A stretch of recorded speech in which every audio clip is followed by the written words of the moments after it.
پھر ان سے دریافت کیا کہ میرے خواب میں جس قحط سالی کا ذکر ہے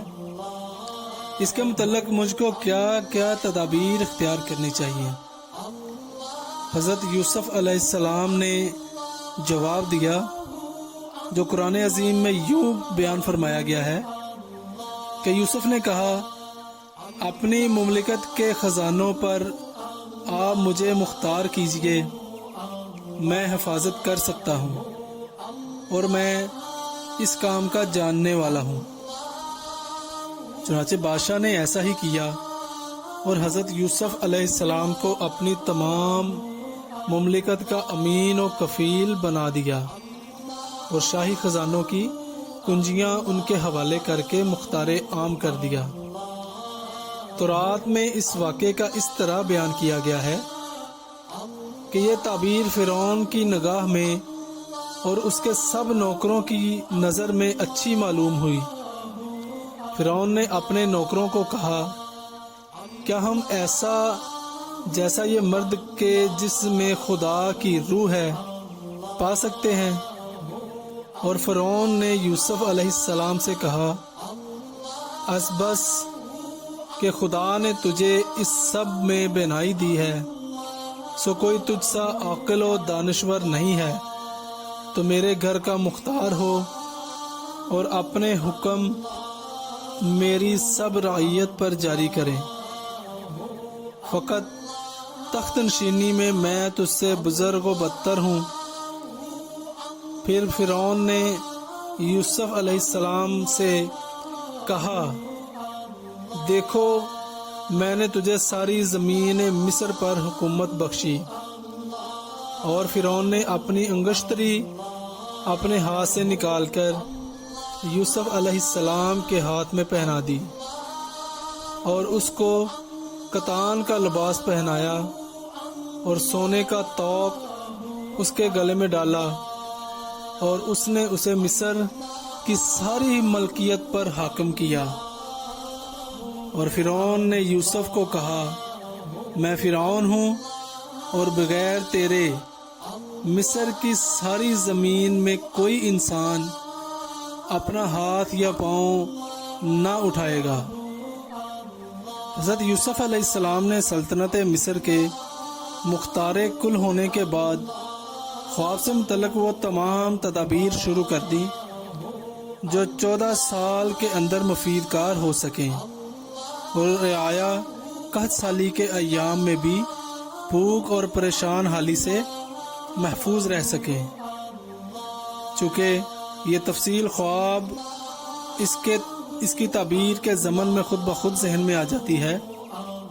اس لیے قرآن عزیز نے واقعہ کے ان غیر ضروری حصوں کو بیان نہیں کیا۔ البتہ تورات نے ان تفصیلات کو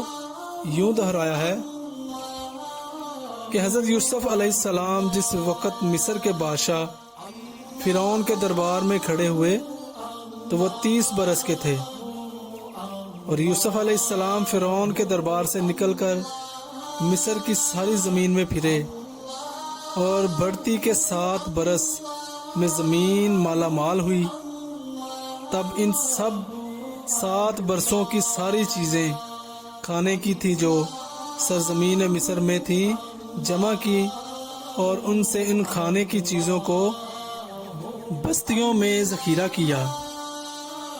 یوسف علیہ السلام نے غلہ بہت کثرت سے جیسے دریا کی ریت ہے ایسا کہ وہ حساب کرنے سے باز رہا جمع کیا، کیونکہ وہ بے حساب تھا، اور 7 برس سستی کے جو زمین مصر میں تھے آخر ہوئے، اور گرانی کے 7 برس جیسا کہ یوسف علیہ السلام نے کہا تھا آنے شروع ہوئے، اور سب زمین میں گرانی ہوئی، پر ہنوز مصر کی ساری زمین میں روٹی تھی۔ پھر جب ساری زمین مصر میں بھوک سے ہلاک ہونے لگی تو خلق روٹی کے لیے فرعون کے آگے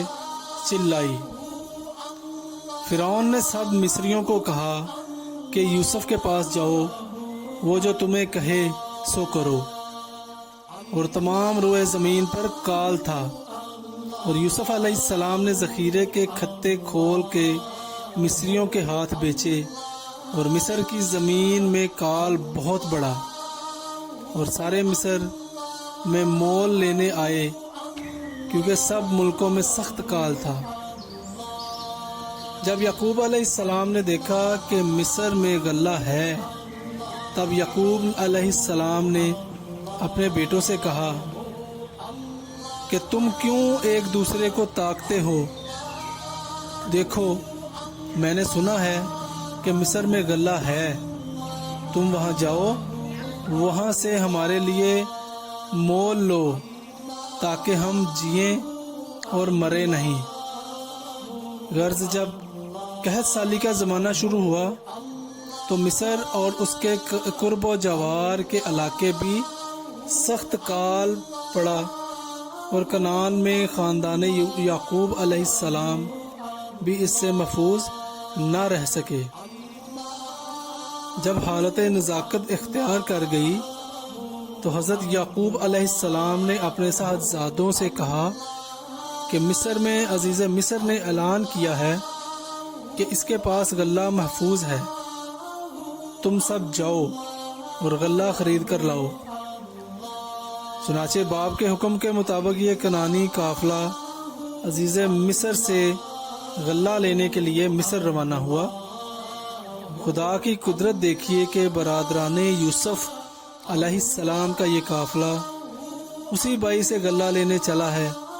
جس کو اپنے خیال میں وہ کسی مصری گھرانے کا معمولی اور گمنام غلام بنا چکے تھے، مگر اس یوسف فروش قافلے کو کیا معلوم کہ وہ کل کا غلام آج مصر کے تاج و تخت کا مالک و مختار کل ہے، اور اس کو اسی کے سامنے عرض حال کرنا ہے۔ بہرحال کنعان سے چلے اور مصر جا پہنچے، اور جب دربار یوسفی میں پیش ہوئے تو یوسف علیہ السلام نے ان کو پہچان لیا، اور کیوں نہ پہچانتے، رنگ ڈھنگ،